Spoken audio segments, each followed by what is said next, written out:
ici Dorine, Et Cyril, des investisseurs sereins. après plusieurs années de travail en tant qu'ingénieur, nous nous sommes lancés en investissement immobilier. Après 5 années d'acquisition, nous étions devenus libres financièrement. Dans ce podcast, nous vous partageons les stratégies et les bonnes pratiques pour développer votre intelligence financière. Dans le but non seulement d'être plus riche sur le papier, mais avant tout pour devenir plus libre et plus heureux. Alors, ouvrez grand vos oreilles et préparez-vous à atteindre vos objectifs. La vérité qui dérange, peur de ne pas obtenir de prêt. Hello les investisseurs sereins, j'espère que vous allez bien. Je continue sur ma lancée au sujet des crédits immobiliers. Je ne sais pas si vous avez remarqué, mais dans les 2 derniers épisodes, j'avais parlé de crédit immobilier. J'avais fait un épisode sur le coût total du crédit qui est somme toute tout à fait inutile. Et dans la foulée, j'avais fait un épisode pour vous expliquer quels étaient les 3 critères super importants pour un crédit immobilier. Maintenant qu'on a vu ça, un petit peu la partie technique du choix de crédit immobilier, je me suis dit qu'on va parler de cette fameuse peur de ne pas obtenir de prêt. Parce que je me suis rendu compte, en échangeant avec certains d'entre vous, que cette peur, elle est très présente. Et c'est l'occasion aujourd'hui de remettre les points sur les i au sujet de cette fameuse peur de ne pas obtenir de prêt. Juste avant de commencer l'épisode, je ne sais pas si vous connaissez mes objectifs 2023, mais l'un de ces objectifs, c'est de faire décoller ce podcast. Donc si jamais vous voulez m'aider et m'encourager dans cet objectif, ce serait avec le plus grand des plaisirs que vous pourriez aller mettre un avis sur votre plateforme d'écoute sur le podcast et d'y mettre une note de 5 étoiles pour le soutenir. C'est comme ça que je vais pouvoir me faire connaître et également réussir à décrocher des interviews super intéressants. Voilà pour le petit moment promotion du podcast et maintenant, place à l'épisode. Donc, vous allez voir, dans cet épisode, on va dégommer pour de bon cette peur de ne pas obtenir de prêt. Déjà, j'ai envie de vous dire qu'en réalité, cette peur, elle n'est pas forcément reliée à votre dossier. Parce que je me suis rendu compte qu'on peut avoir très peur, même si on a un dossier sur le papier qui est plutôt bon. Il y a des personnes qui ont un dossier un peu moins bon, mais qui vont avoir moins peur. Donc, cette peur, elle est présente, dans tous les cas, quasi chez tout le monde. Et j'ai envie de vous apprendre à comment gérer cette peur et comment vous allez pouvoir vivre avec, parce que forcément, on a tous peur. De toutes les façons, dans votre vie d'investisseur, vous allez avoir cette peur. Peut-être qu'au début, là, vous avez un excellent dossier et pour le premier emprunt, vous n'avez pas peur. Mais je peux vous garantir que dès que vous commencez à faire votre deuxième investissement, là, ça va être un petit peu plus difficile. Du coup, vous allez avoir peur. Et puis après, il y aura le 3e investissement. Et puis là, vous allez avoir encore plus peur, comme votre capacité d'endettement va être moins bonne. Donc, dans tous les cas, vous allez devoir gérer cette peur. Et voici, moi, ma recette pour la dégommer et pouvoir continuer à avancer malgré cette peur. La première chose que vous devez vous mettre dans votre tête, c'est ce grand principe qui est on ne peut pas savoir à l'avance si jamais la banque va dire oui ou non. C'est juste pas possible.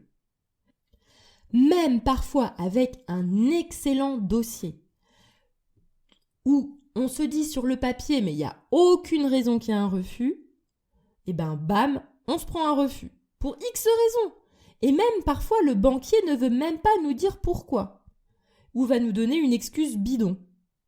Et c'est juste ça que je veux vous faire comprendre, c'est que c'est super compliqué en fait, et c'est quasiment impossible de savoir à l'avance si telle banque ou telle banque va nous dire oui. La question c'est plutôt finalement combien de banques on est prêt à démarcher. Si on abandonne au bout de la première banque, ça c'est sûr, c'est mort. Même des excellents dossiers se sont vus refuser un prêt à la première banque. Mais à la deuxième, c'est direct, c'est bon. Donc du coup, c'est un peu bête de s'arrêter tout de suite après le premier refus. Donc déjà, voilà, mettez-vous dans cet état d'esprit que c'est impossible de savoir à l'avance, même avec un bon dossier, et donc qu'il faut se préparer à démarcher plusieurs banques avant de dire qu'on ne peut pas avoir de prêt. Avoir un refus, c'est pas non plus la catastrophe, on a tous des refus, nous aussi on a eu des refus, et finalement on s'en porte très bien.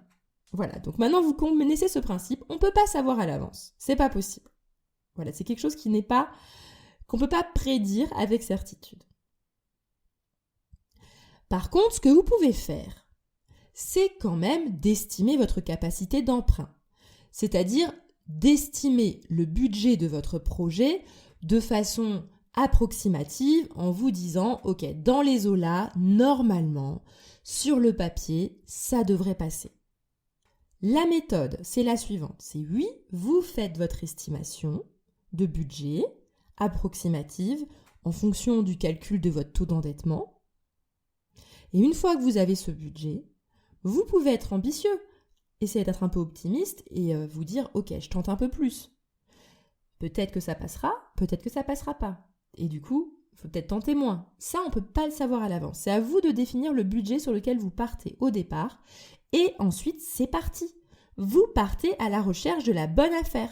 Et on oublie ce stress du prêt. Et c'est comme ça que ça fonctionne. Vous cherchez votre bonne affaire. Vous la négociez au meilleur prix, évidemment. Vous signez votre compromis. Et ensuite, vous attaquez les rendez-vous à la banque. Et en fait, c'est comme ça que ça fonctionne. C'est-à-dire que vous allez attaquer les rendez-vous à la banque avec votre premier compromis signé. Vous allez enchaîner les rendez-vous, peut-être 1, 2, 3, 4, 5, jusqu'à 10. Il y en a même sur le podcast que j'ai interviewé qui en ont fait 20 ou 17, je crois. À vous de voir le nombre de rendez-vous bancaires que vous êtes prêt à faire et le nombre de refus que vous êtes capable d'encaisser. Et si jamais à un moment donné, vous avez envie de lâcher l'affaire et vous vous dites « Ok, il n'y a personne qui veut me prêter d'argent », eh bien, c'est pas grave.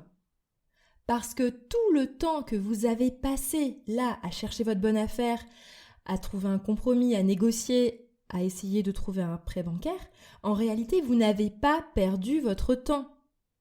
Toutes les connaissances que vous avez désormais sur votre marché en ayant cherché votre bonne affaire seront tout à fait valables lorsque vous allez chercher une affaire à plus faible budget. Et concernant les rendez-vous bancaires, pareil, vous aurez pris de l'expérience en rendez-vous bancaire et ce sera d'autant plus facile d'être convaincant sur cette deuxième session de tentative. Donc, ne voyez pas le prêt bancaire comme une catastrophe si jamais il n'est pas obtenu. Normalement, quand vous signez le compromis, vous mettez une clause suspensive qui va vous permettre justement d'annuler le compromis si vous n'obtenez pas votre prêt. La seule chose, c'est de penser à demander des attestations de refus de prêt aux banques qui vous ont refusé. Comme ça, vous pouvez justifier que, en effet, vous avez essayé d'obtenir un prêt, mais que vous n'y êtes pas parvenu. Donc, maintenant, j'espère que vous avez un peu compris la chose, qu'il n'y a pas besoin de se bloquer et de s'interdire de commencer à faire une recherche parce qu'on stresse pour le prêt bancaire. Non. Premièrement, vous vous fixez un budget réaliste ou optimiste, au choix. On a le droit de tenter gros, on a le droit aussi de vouloir être pessimiste et donc plutôt de choisir un budget pas trop élevé pour augmenter ses chances d'obtenir un prêt, peu importe. Et on part à la chasse. Évidemment, quand vous avez trouvé la bonne affaire, que vous avez réussi à bien négocier, à ce moment-là, il faut que vous ayez l'air confiant sur le fait d'obtenir votre prêt. Parce que évidemment, l'agent immobilier et le vendeur ne veut pas avoir un acheteur qui ne va pas trouver de prêt. Ça les embête, mais de toutes les façons, c'est le jeu. Personne ne peut être sûr et certain d'obtenir son prêt. Donc, vous avez l'air confiant, vous lancez les démarches des banques. Si ça passe pas, tant pis. Vous revoyez votre projet à la baisse en termes de budget et vous repartez pour un tour. Et c'est comme ça que ça fonctionne quand on est un investisseur. Ne pensez pas qu'un investisseur est sûr et certain à un moment donné d'avoir son prêt. On n'en est jamais certain, on ne sait jamais à quel point on va galérer pour obtenir son prêt. Et c'est pas grave, ça fait partie du jeu. Et le dernier conseil que je voulais vous donner, c'est de bien comprendre en fait que l'investissement immobilier, c'est quelque chose de séquentiel. C'est-à-dire, on fait étape par étape. Donc, d'abord, vous vous fixez votre budget estimatif. Et après, vous oubliez les problèmes de la banque. On se déstresse, on passe d'abord à la chasse. Et on oublie les problèmes de stress de banque parce qu'on n'y est pas encore. Il faut faire chaque chose en son temps. Et une fois que vous avez trouvé la bonne affaire et signé votre compromis, là, vous passez à la suite par rapport aux banques. Mais je vois trop de personnes en fait qui se mélangent les pinceaux et qui se stressent sur plein de sujets en même temps, qui font des rendez-vous avec les banques alors qu'ils n'ont même pas trouvé de biens immobiliers à acheter. Et du coup, vous dispersez votre énergie. Donc, fonctionnez étape par étape. Et j'avais envie d'illustrer avec notre anecdote sur l'acquisition de notre résidence principale. Alors, il faut savoir que donc Cyril et moi, nous, on a 3 immeubles qu'on a acquis en 2016, 2018 et 2019. Et là, en 2022, on a eu une opportunité pour acquérir une résidence principale. Il s'avère que moi, j'étais persuadée qu'on n'allait pas obtenir de prêt. C'était une évidence, c'était impossible. On avait un taux sur le papier, on avait un taux d'endettement tel que je me suis dit jamais plus personne ne nous prêtera et on était persuadés qu'on était fichus. Mais en fait, on a eu cette opportunité et j'ai dit à Cyril, écoute, on va faire étape par étape et on verra bien. Mais au moins, on aura essayé. Donc, on s'est dit, on fait une offre agressive qui a été acceptée. Enfin, légèrement agressive. Elle n'était pas hyper agressive, mais elle était un peu agressive. Elle a été acceptée directement. Ensuite, on s'est dit, ok, on signe le compromis. Et maintenant, on attaque les banques. On fait étape par étape. Parce qu'en fait, je me suis dit, si on s'énerve tout de suite sur le crédit bancaire, alors qu'en réalité, on n'a même pas fait d'offre et on n'a même pas signé de compromis, en fait, on va juste perdre notre énergie. Donc, on a ciblé notre énergie, étape par étape. Et une fois qu'on avait en effet le compromis, on s'est lancé sur les banques en mettant toutes les chances de notre côté, en préparant super bien notre dossier. Et le miracle s'est produit, ça a été accepté. Voilà, au bout de plusieurs rendez-vous bancaires. C'est pas la première banque qui nous a dit oui. Mais ça veut juste dire qu'en fait, ça ne sert à rien de s'énerver sur le prêt bancaire tant qu'on n'a pas vraiment signé un compromis. Ok ? Voilà, j'espère que cet épisode vous a fait du bien pour justement vous détendre par rapport au prêt bancaire. Donc en résumé, tout le monde a peur de ne pas obtenir son prêt bancaire. Ok ? C'est normal, ça fait partie du jeu. Même les plus gros investisseurs, ils ont aussi peur de ne pas obtenir leur financement. Mais ils se disent, on va y aller quand même. On avance, étape par étape, on tente. Si jamais, au bout de plusieurs rendez-vous, on n'y arrive pas, on se dit, ok, on va réévaluer le budget et chercher une autre bonne affaire qui va justement augmenter les chances d'obtenir le prêt. Voilà, j'espère que c'est bien clair pour vous. Je vous souhaite à tous une excellente journée et maintenant c'est parti, partez à la chasse de votre bonne affaire et ne procrastinez pas juste par peur de ne pas obtenir votre prêt. Et petit rappel, si vous avez bien aimé l'épisode, bien sûr, vous allez mettre une petite note de 5 étoiles sur la plateforme de podcast que vous utilisez. Si vous êtes sur Apple Podcast, il faut scroller un petit peu en bas du podcast et vous allez voir, c'est en dessous de quelques épisodes que vous allez voir l'endroit où on peut mettre des notes. Voilà, c'était juste pour vous dire au cas où vous êtes sur Apple Podcast. Je vous souhaite à tous une excellente journée et à bientôt. Ciao! Et voilà, l'épisode du jour est terminé. Mais avant de finir, pense à t'abonner au podcast pour ne rater aucun épisode. Parce que nous sommes ici toutes les semaines, sans faute, pour t'apprendre non seulement à devenir plus riche sur le papier, mais surtout pour augmenter ta liberté. Et par la même occasion, je vous encourage vivement à y ajouter une note de 5 étoiles, parce que ça nous fait plaisir de savoir que le contenu vous motive et vous booste. On se retrouve la semaine prochaine pour développer votre intelligence financière.